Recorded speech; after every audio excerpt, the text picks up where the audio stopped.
Day 39. Yep.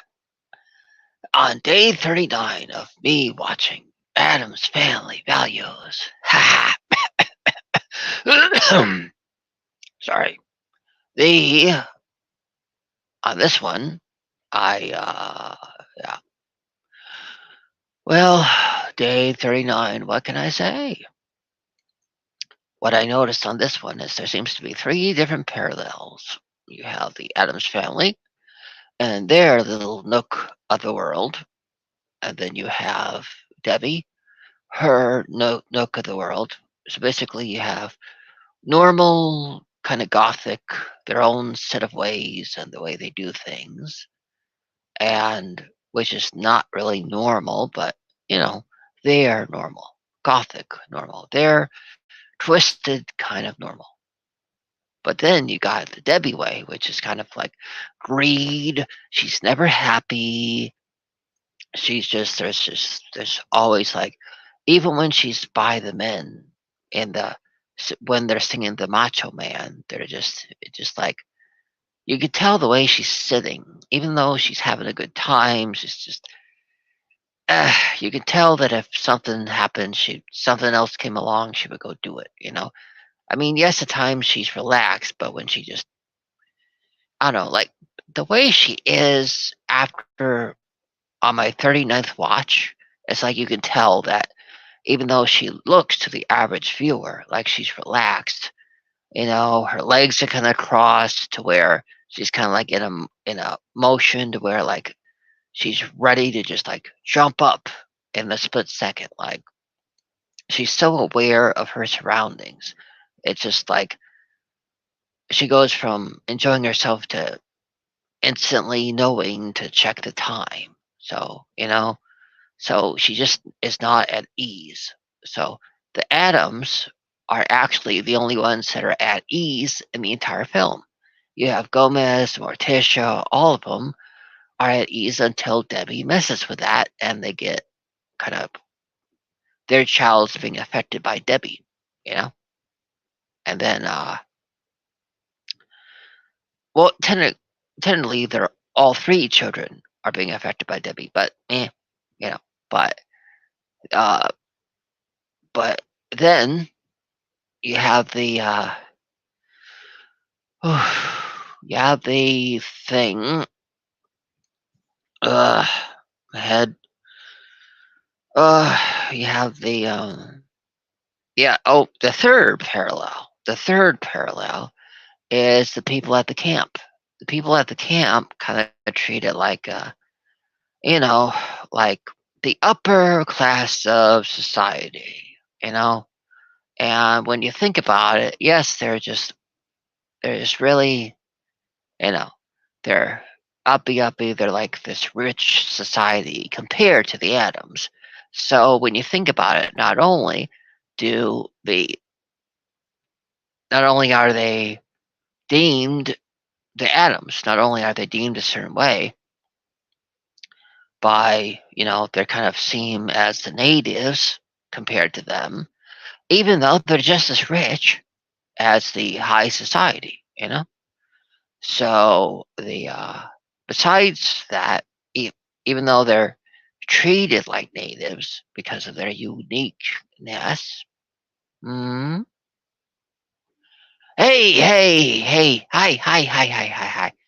Um, so as I was saying, the third parallel is that even though the Adams are just as rich as the rest of the families that are sending their kids there, they are treated different because they're not like the norm, and so everyone there comes from money.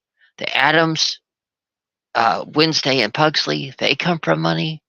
And you got the parallel of how the normal society of the 90s kids are and the adults versus the kind of gothic style. So basically, you're kind of paralleling the gothic style in the 90s that even in the schools happened, because you had the normal prep kids, and then you had the goths, that wore the white makeup and the white all that.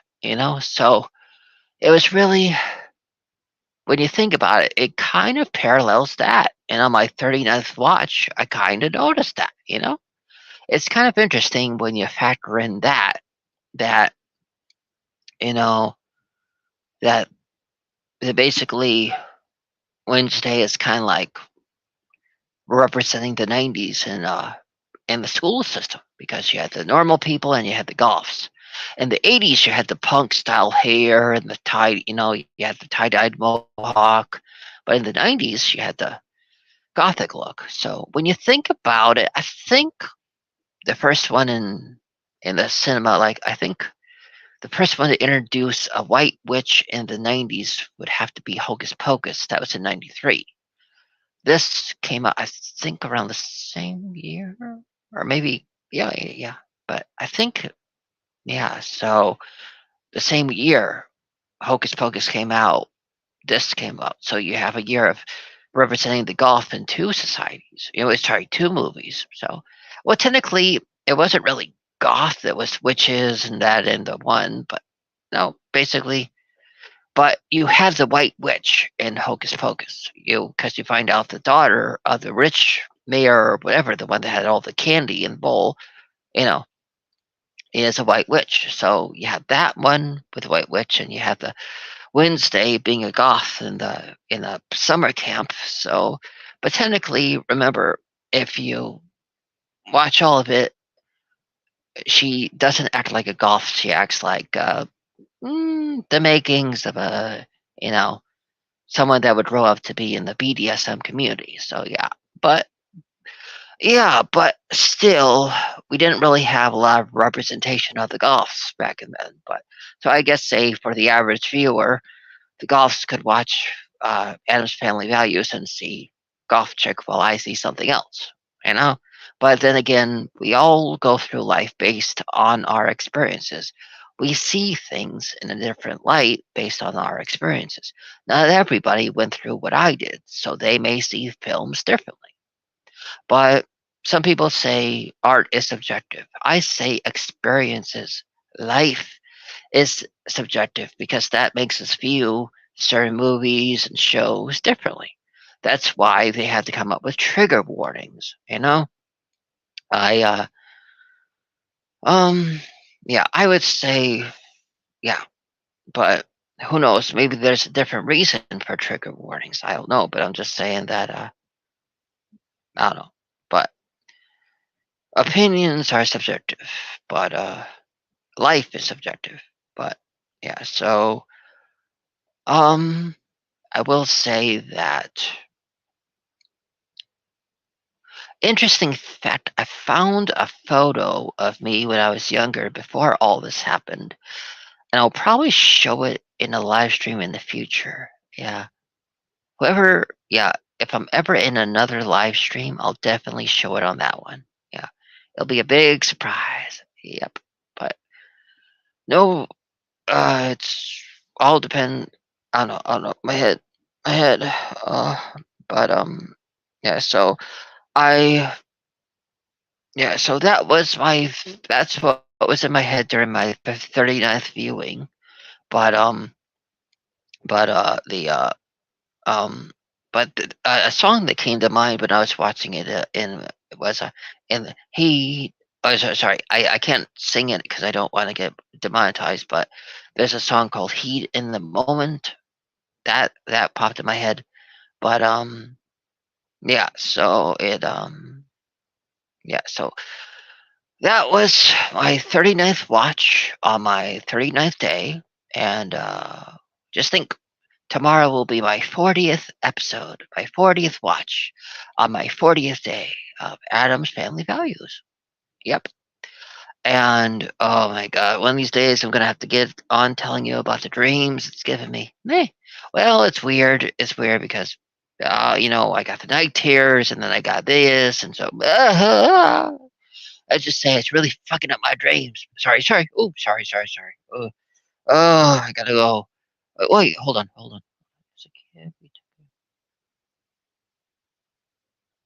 Um, oh, something to say on that uh, is to what was put in the comments is that I did have a chance to get the Adams Family on DVD, the whole set.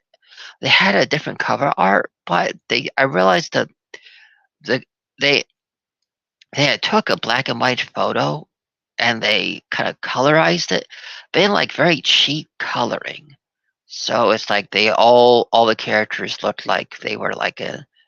It was like, yes, even though they did a different coloring to the Adams Family TV show, it's just the coloring was so bad. It was like they did a very cheap job of like they took the black and white photo of the cover and they just did a red hue to it so that everyone had like rosy cheeks and like red lips, but it was just very bad. I mean, if you take the Munsters cover, it's like it makes the Munsters look like a Mona Lisa at the cover of the case. They just you could tell they on the newest edition of the Adams Family with a slip cover for the original TV show, uh, that they just came up with like a very cheap looking cover that they used a photo that wasn't the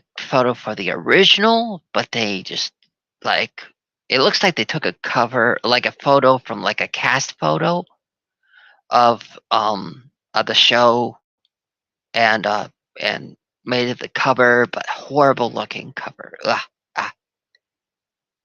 But yeah, the but for the one that mentioned in the comments, yeah, it there's nothing wrong with old age.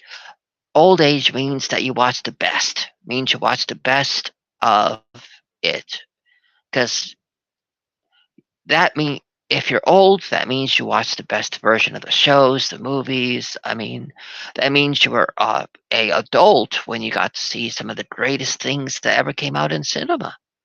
I would say anybody that's a kid now missed out on all the greats.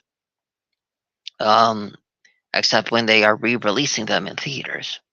But yeah, so nothing wrong with being old. It's actually the old programming that's the best. Yeah.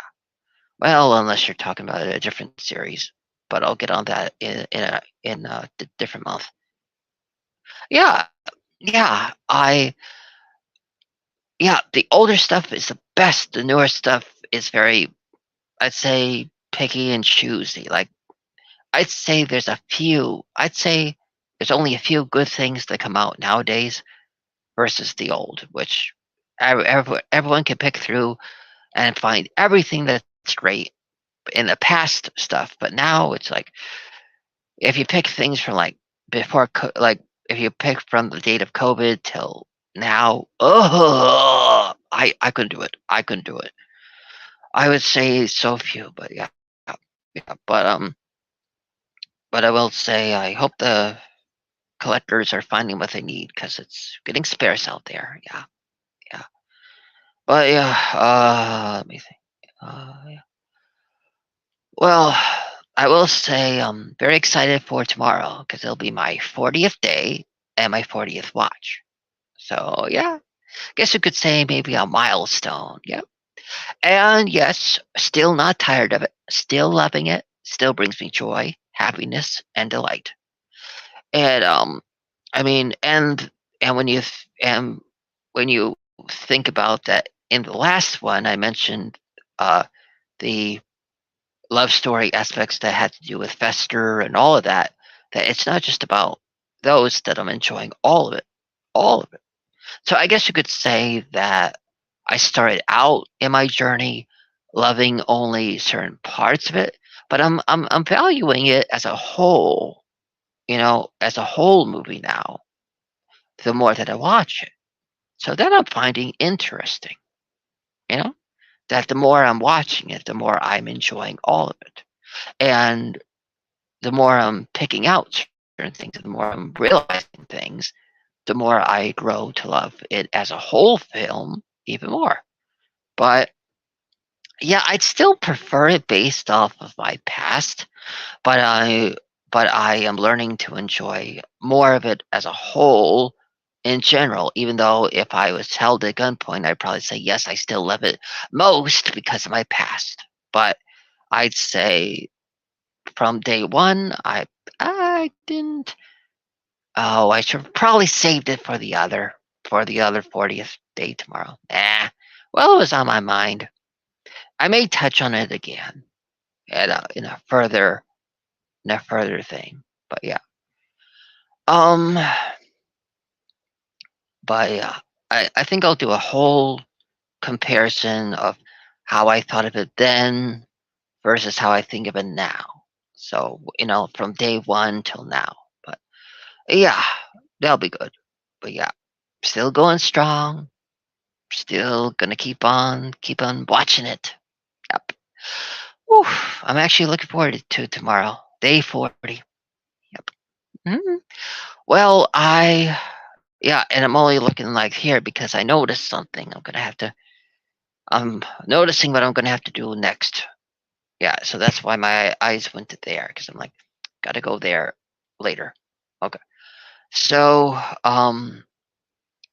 I hmm, I will say, like I said, I'm looking forward to tomorrow, and it'll be a good one. I will definitely mention a lot of stuff, uh, explaining like the way you know. So I'll get into it all tomorrow for my 40th day and my 40th watch. Yep, and a special surprise for all of you. Yeah, I got a special surprise when it comes to the movie. Yep, that'll be tomorrow. hmm Um, technically episode 40. Yeah, I'll be showing my surprise on episode 40. Uh-huh. So as so for those that are here that haven't seen how I normally end it, da da da da da da da da da da da da da da da da da da